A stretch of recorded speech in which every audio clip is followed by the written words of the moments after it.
rose by any name would smell as sweet. Good morning all. And there is only one question that matters on this day. Is it going to be the Eagles or is it going to be the Chiefs? Who is it going to be? The Giants. Yeah, well, the Giants are out. But go Birds. Yeah, well, since our Giants are not in, because my future daughter-in-law is an Eagles fan, I have to go in that direction. It's family loyalty. What can I tell you? Good morning, all. Good morning. So I love this theme that we have moving through this month, which is curiosity as a superpower. And last week we started it by me encouraging you to register for the Judge-Free month. And it's fun because I'm seeing people write back to me, and they are questioning. When we live in the question, what happens is that we activate intelligence. We activate it. When we stay with status quo, we do not. Okay? So well, it doesn't matter. But I did a little Google research. I love Google. I know I shouldn't. It's a big conglomerate, but I can't help it. Some parts of it I love. And I Googled the question, what is my purpose? Because in truth, I'm going to tell you, this is true confession. I've never asked that question. I've never asked, why am I here? It is not in my makeup to ask that question. I mean, I'm asking a question, but I'm already here. So I guess for me, that question, the question that helps me to keep moving and to keep expressing is, what do I need to know to be the best version of me? What do I need to know so that I live in great satisfaction and not in regret, right? But I often ask this question of my students or my clients. I'll ask, well, what excites you or what angers you? Because when we ask those two questions, what excites you, that gives you one set of answers. But what angers you, as much as I know we don't want to really hover in being angry, but asking that question will tell you often what is possibly yours to do, or yours to support, or yours to volunteer for. Okay? So, but the question that came up in my Google search, which I just thought was fun, which is, what makes you forget to eat and poop? What makes you forget to eat and poop? Now, and I understand that because I have this, I feel challenged sometimes because I keep, even at my age, and after 20 years of doing this, I still struggle with prioritizing all the things that everyone thinks is the first thing in the morning you should do. You speak to a coach that does that, or a physical therapist, and they'll say, oh, first thing in the morning you have to exercise. But you speak to a meditation coach and they'll say, no, the first thing is meditation or your spiritual practices. Now I'm taking a class with Reverend Joel, The Right for Life by Julia Cameron. She'll say, the first thing in the morning is your morning pages. You know, and as a mother, not for a while, thank you God, but none of that mattered. What mattered was getting my children off to school and feeding them. So our perspective and the way we show up and the way we engage the world will happen through who we are in the moment. And for me, my life is kind of this floating sense of priorities. So what makes me forget to eat and poop is when I allow an inspired idea to get my attention and I sit at my computer often first thing in the morning, okay? And I sit at my computer and there's this download, spirit downloads through me. And I don't want to get up. I don't want to eat. I do go to the bathroom. I don't want to make my bed yet, although I do stop. I always make my bed early in the morning. And I could be on that couch in front of my computer for hours. And then all of a sudden it's almost 12 o'clock and I haven't had any food. Now, I'm not telling you this is a good way to be. I'm just telling you that my relationship with the divine and my sense of curiosity about what is mine to do, not why am I here? I'm here. I'm already here. But what is mine to do while I'm here? That's what carries my attention. And, for me, it's you. It's this community. It is, so let me tie this together in a different way. When I was, trying to think of how long ago it was, 27 years ago. It was like 27 years ago.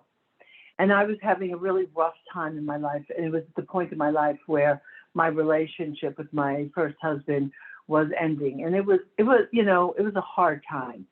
Even though we are, and most of you know who he is, and that we're best friends. But at the time, it wasn't lovely. There was nothing lovely about it. But I hit a wall. I went running face first, and I hit this brick wall. And guess what? The wall didn't move. I thought it would, but it didn't. So I caught myself one day on my couch, and I've shared this. And I'm in tears. I mean, one of those ugly tears, one of those ugly cries when, snot and stuff is coming out. You know what I'm talking about. And I'm laying there and I'm feeling like the single most worthless piece of poop that could ever be. And then literally this voice in the back of my head came up saying that there must be something about me that was worth saving. In the middle of the ugly cry. That question is what not quite catapulted me off the couch at that moment, but it catapulted me into a life of figuring out how am I going to figure out what curiosity do I have to have in place in order to continue to have me. Can you hear the water gurgling? It's my washing machine downstairs. Just give a second. Life on Zoom. But it was a question that catapulted me into the journey. And had I not listened, it wasn't a loud voice. See, the voice that makes you that keeps you up at night. The voice that will have you go through baptism by fire. The voice that allows you to be the more of you. It's not a loud voice. You have to listen. And then listen more carefully. And then listen again. Now, why did I hear that day in the middle of my ugly cry? I have to believe it's because God had an idea for me that was greater than myself. God wanted something from me that I didn't even know was possible. God had me or threw me a lifeline that because I said yes and I took that lifeline, I landed here. And you know the story about, and this is a classic story, but it's so much fun. The story about the man in the flood, that was in the flood. And he was a very faithful man. And he prayed and he said, God, save me. So God at one point sent by these neighbors who were, when the water was still low enough, they drove by and they said, come on, we'll take you out of here. The waters are coming. He said, no, God me. They went, okay. So they went on. And then when the waters started rising and someone came up with a rowboat and they said, come on, get the boat. And he said, no, God will save me. And then what happened was the waters rose and now it's up to his roof and the helicopter comes. And they say, come on, grab the rope. We'll get you out of here. And he said, no, God will save me. He died. Now, if we leave the story there, not so pretty. But he gets to the pearly gates and they open the gates. And they come in and he says to God, why did you forsake me? And of course he said, I sent you a friend with a car, a rowboat, and a helicopter. What more do you want from me? The fact is, you have been sent angels. You have been sent guides. You have been sent support. You have been sent lifelines. And a lot of them, for us here in this moment, a lot of them are born in or generated from within this community. And so this community requires from us to feed it. But if we're curious about what is here to carry us, to save us, we don't actually have to look very far. But you have to look and listen and then be willing to feed that which feeds. So one of the other questions, and this is the one that I not quite as it's spoken. This is another one from my lovely Google search. How are you going to save the world? Well, anyone who's been in the teaching a long time will tell you that the world doesn't need saving, and it certainly doesn't need you or I. Or does it? Is it not, I know for me, that time that I got catapulted off the couch and I heard that question, and combined with what angers me about the world, what angers me is injustice, what angers me is abuse, what angers me are the power and the imbalance of power, not only in our country but in the world. What angers me is when someone can walk down the street past somebody who's hungry and judge them instead of giving them something. You know, because we all think, oh, they're all going to take that money and go out and spend it on alcohol or whatever. Are there frauds? They exist. But that's not what matters. What matters is, where is that giving in you? I know, and it's been a minute because I haven't been traveling much since COVID, but if I go to a train station or I'm somewhere where there are individuals and I know that, I'm going to be asked for money, I make the decision before they ask. I show up and say to myself, am I in the mood and do I have cash in my pocket to give on that day? This way, my experience and my reality of that person is not in their hands, it's in mine. You get that?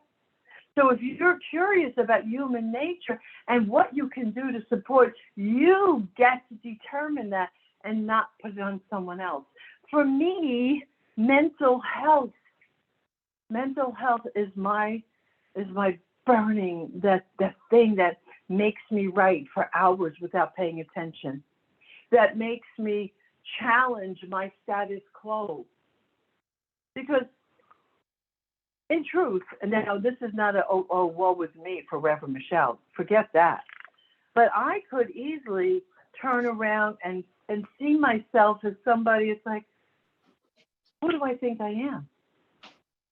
Who the heck do I think I am? What do I have to offer? What do I have? I'm uneducated. Who am I to think I could be a minister? But I'll tell you who that is. It's the presence of God asking the question through me. There is no ordaining body school or school of education that can ordain me more than I ordain myself through my relationship with the divine. Our relationship with the one is that which will lift us, carry us, drive us. I wonder if the pine Somebody, please, somebody. messed them up somehow. And it's probably too thick. Okay. Thank you. So, sorry, I got a little distracted there. So I have a friend who recently survived a pretty serious bout of cancer. How did she survive? She questioned the authorities that were governing her care. She questioned it, and instead of staying with traditional, conventional medicine, which is fine, hear me, it's fine if you make that choice. I am not criticizing that choice, but she questioned it. And her questioning, according to her consciousness and her belief system, led her to alternative ways of doing things. And so now she's here, not only here, but she is not just surviving, but she is thriving. Curiosity is the habit that keeps you and I from being part of status quo. It is the part that keeps us reaching higher. Ernest Holmes says, it seems that man exists for the purpose of self-expression. There appears to be no other reason or excuse for our being. The infinite has already implanted within us an instinctive intuition, which is the spiritual knowledge of good. And our whole growth results from this inner awakening. I want to read that again because I was making it gender neutral as I was reading it. So let me just say it again a little more smoothly. It seems that we exist for the purpose of our self-expression. There seems to be no other reason for this being. The infinite has already implanted within us an instinctive intuition for which is the spiritual knowledge of good. And this whole growth results from an inner awakening. And I don't know what document that's from. When we live in that state of wonder that I spoke of last week, we get carried from status quo to a new idea. When we make sure the captions are on, please. There. Okay. When we question what that voice, the conditioned voice that surrounds us, when we question that voice, we are lifted up to a higher way of being. I don't think I have any power to save the world. Don't get me wrong, my arrogance is not that insane. But I do believe that, I do believe with all of my being that I must remain curious about my ability to impact the world. That it's through that curiosity or the path that gets laid out before me with that curiosity that leads me to being my authentic self. And when you and I are in our authentic state of being, we are in this stunning relationship, in right relationship with everything that's around us.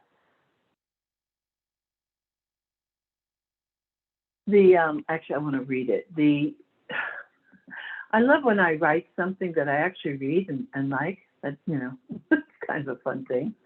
But the sentence in the affirmation, where is it?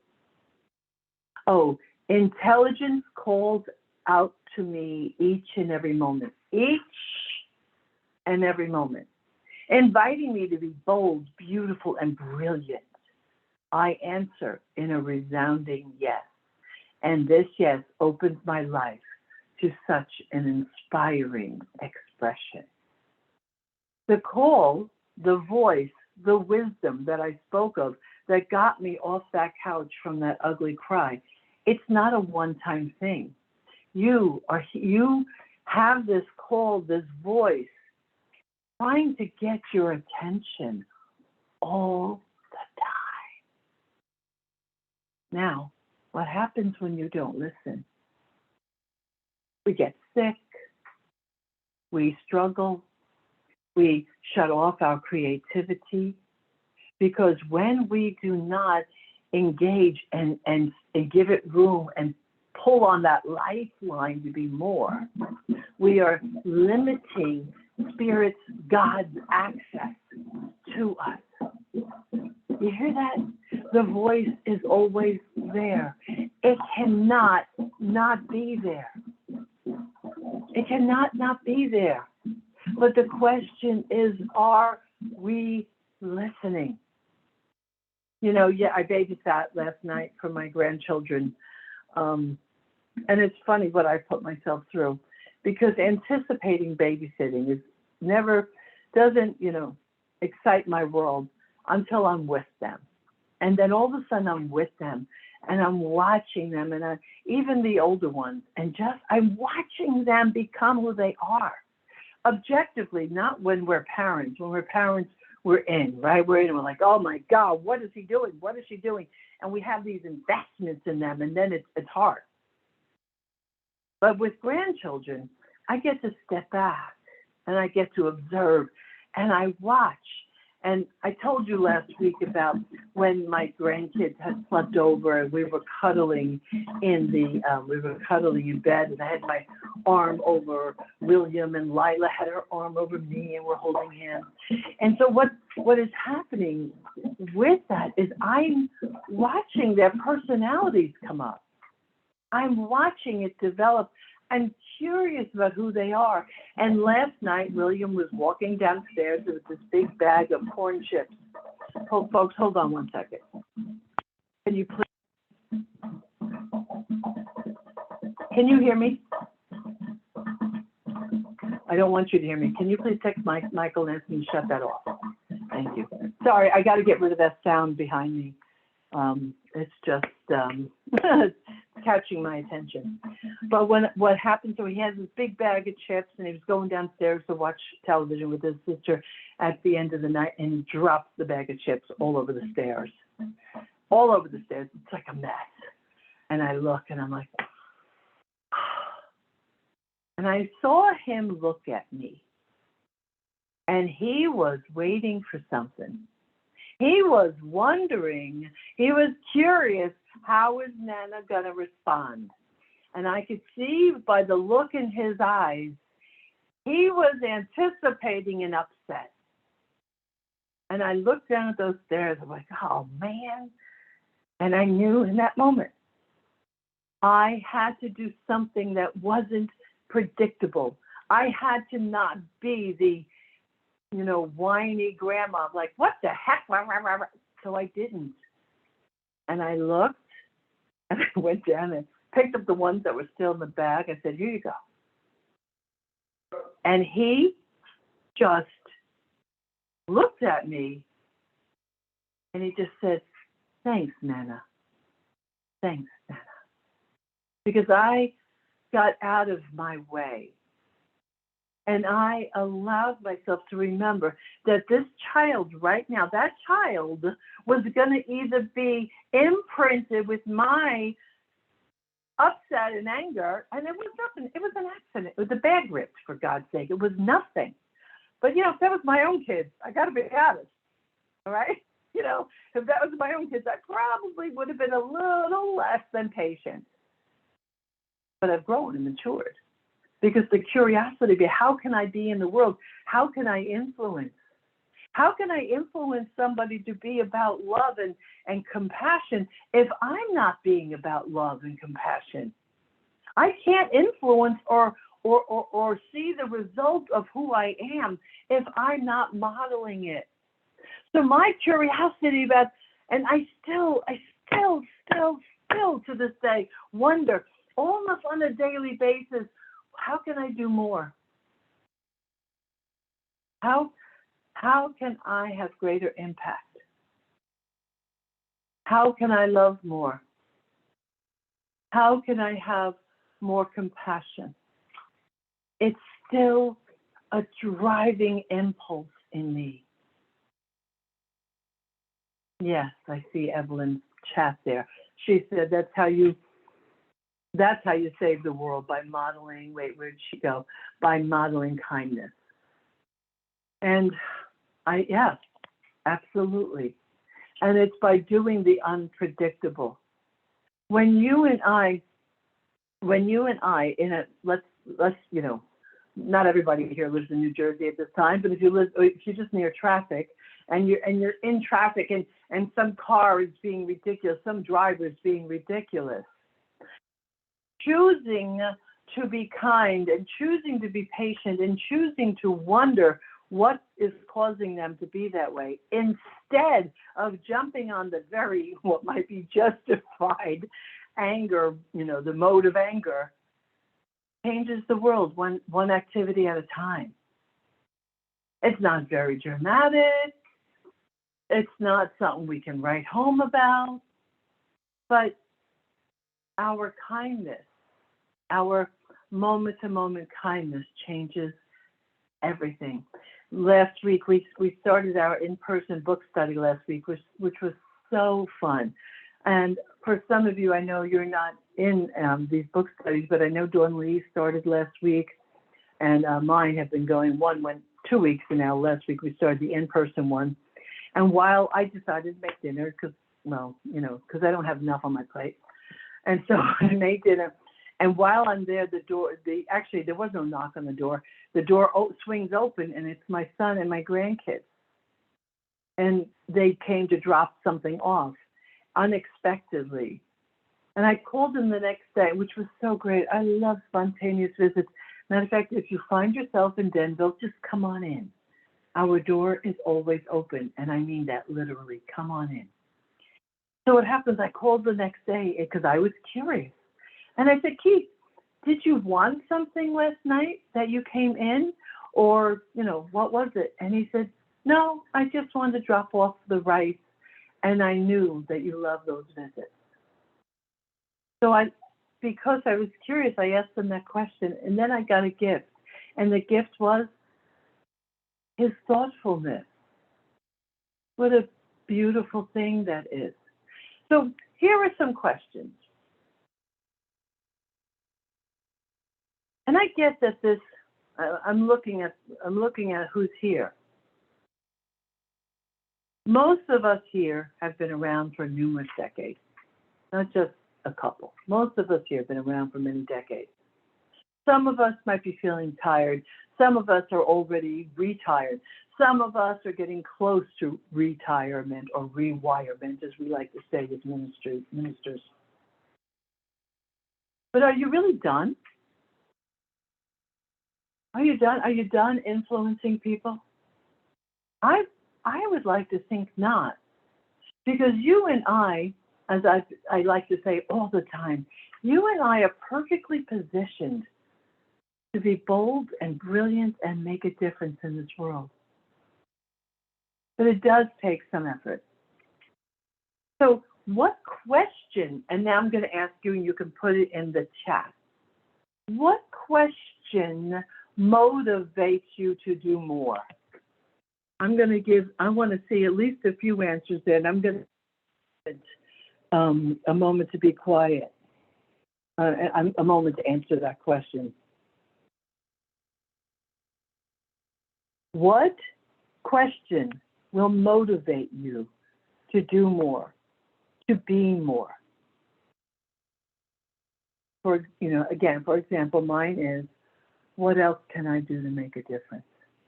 So let me see what your questions are. And I got to tell you, there's a couple of questions that are really scary.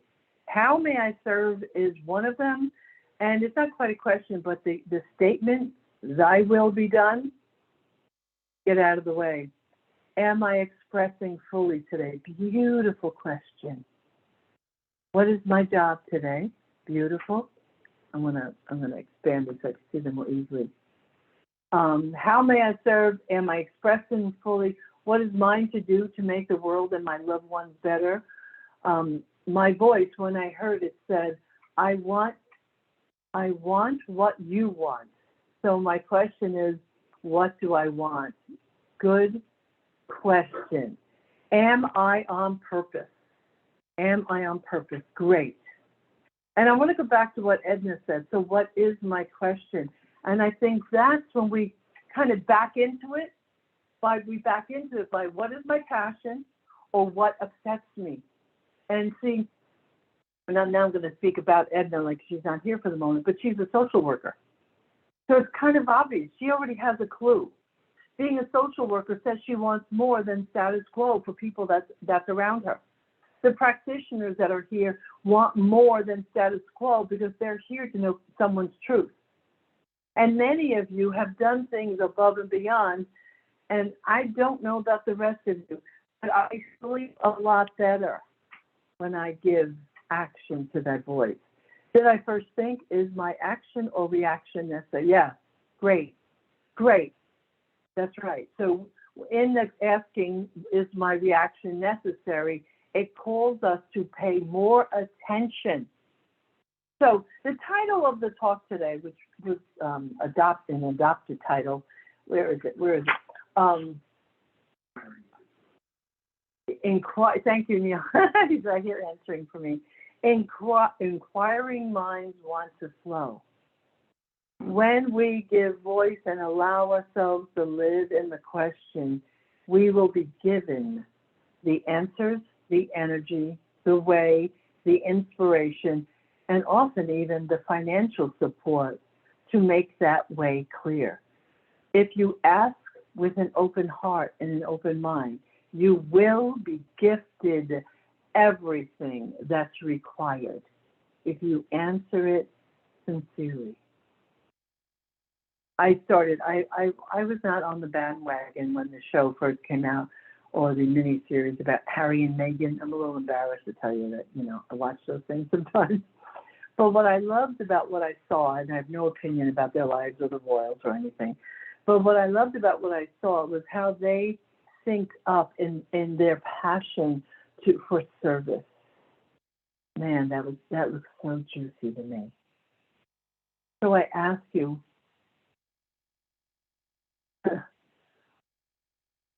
what are you willing to do that fires you up, that keeps you alive? What are you willing to do? I hope for you that some of that doing is within this community, but it doesn't matter. Even if the community sparks you to do it outside, what matters is flowing. What matters is giving. What matters is saying yes. Because once you ask the question, you want to say yes. So, any questions or thoughts about today's conversation? Any questions or thoughts about today's conversation? Now, take a moment to ask one if you have one. I like when we do this sometimes. And I wish I had one of those countdowns. I want to give a couple seconds. If you don't, it's okay. But I want to make sure that if there's something left unsaid, that we approach it. No? Are we good today? Or are we going to let me look at the chat real quick. Oh, great. Oh, Jeannie, I don't know if you're asking me this now or if you asked it before, but she just said, wait, let me read it again. How do I make sure I will have no regrets? Oh, what a brilliant question that is. I think if you and I are doing the work spiritually, when you and I stay emotionally healthy, when we learn how to settle our bodies so that that which comes out of our mouth comes out not as a reaction, but as a mindful thought, and we stay on that rotation of practices That's how we can live a life without regrets. It's just like with my grandson. I had the forethought or the mindful moment to say, this moment matters. That moment matters. And so I made sure, I made sure that I knew that moment was going to come together for him in a meaningful moment, but less so than if I had reacted and been angry. So, I want to mention to you before I treat us out today that we are meeting in person next week again in the home of Jean and Celine. So all of that will be in the newsletters. If you're local, of course. So I invite you to come. Why? Because when we gather, our light grows, and our light then impacts other people. So please come and be in the room with us. Rub elbows with us if you can. And if you can't, of course, we'll be online. We'll be online also. We're never going to leave our online people behind. We are dedicated to you. However, if you can be there. Come. We had a great time last time. So look out, read the newsletters, and please know behind the scenes, somewhere within the next couple of weeks, we're going to schedule a follow-up to our annual meeting, so you understand what's going on behind the scenes. And we have some interesting things going on, but I don't want to say them yet. The one thing, because she's here, Reverend Evelyn, in a few weeks, she is going to be, 2 weeks, she's going to be doing two different things. One, she's going to be doing a 40-day Lenten practice, and Evelyn's got this, she's got this. This is of her roots. So she's going to bring to you a beautiful metaphysical experience, launching it with a Wednesday night Lenten, an Ash Wednesday experience, and then every Wednesday thereafter. So definitely register for that when you see that. And then on March 11th, she's going to do in person a soul collage. So please come and be. I will definitely be there for that. And absolutely, if you are pondering, am I going to the retreat? Am I not going to the retreat? Your community would love you to make our life a little easier by signing up immediately. Folks, you're going to be, I'm going to use a word that's not very spiritual, you're going to be seduced into massive self-love in a way that you have never experienced. If you have never been to one of our retreats, come. If you have been to one of our retreats, then you know. Don't miss it. It's March 17th to the 19th. So, all right, let's let go of the talk and go into our spiritual practice of naming, claiming, declaring, allowing, and accepting the divine intelligence of all that is to download in, through, and as each and every one of us. I speak this word on behalf of this beautiful community, those who are present and those who will hear this at another time. What I know is that there is this divine urge inside of each and one of us, a curiosity that lends itself to lifting us up to our next iteration, or maybe just more of our own iteration. It is a stunning and beautiful thing to behold when we allow God to have access in us. When we allow that access, brilliance blinds us. And all it requires is your internal yes. Yes, I accept. Yes, I allow. Yes. What a beautiful thing that is. So if you are willing to be moved and catapulted out of your comfy seat of status quo. Embrace the yes and ask Spirit today, what is mine to do? What is my role? How may I serve? Show me, Spirit. Show me. What is the path that I am here to walk down? Whose lives am I here to touch? And those questions will find answers, because the answers are within the question.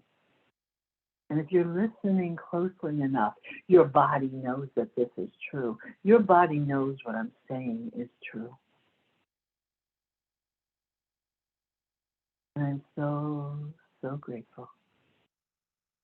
I surrender this word and I allow it to be so, right here and right now. And so it is. Thank you all. Please stick around till the end. We're having our 10-minute pod the way we always do. And love you all. Love you, Donald. Be well.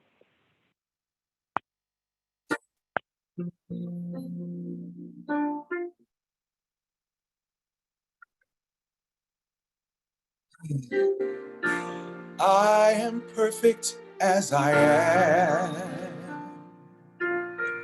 I am God's unerring plan. Even broken parts of me make me who I'm meant to be. When I'm in my darkest place, something brings me to God's grace.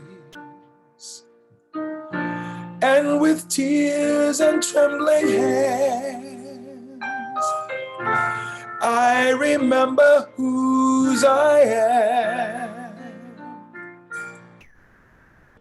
When my heart is broken wide, God is reaching deep inside, helping me to know my worth as I walk upon this earth. When I'm in my darkest place, something brings me to God's grace. And with tears and trembling hands, I remember whose I am. I am perfect as I am. I am God's unerring plan. Even broken parts of me make me who I'm meant to be. Perfect, perfect,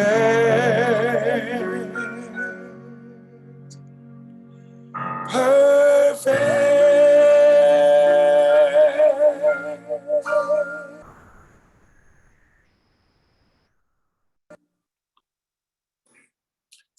Ty, that was perfect.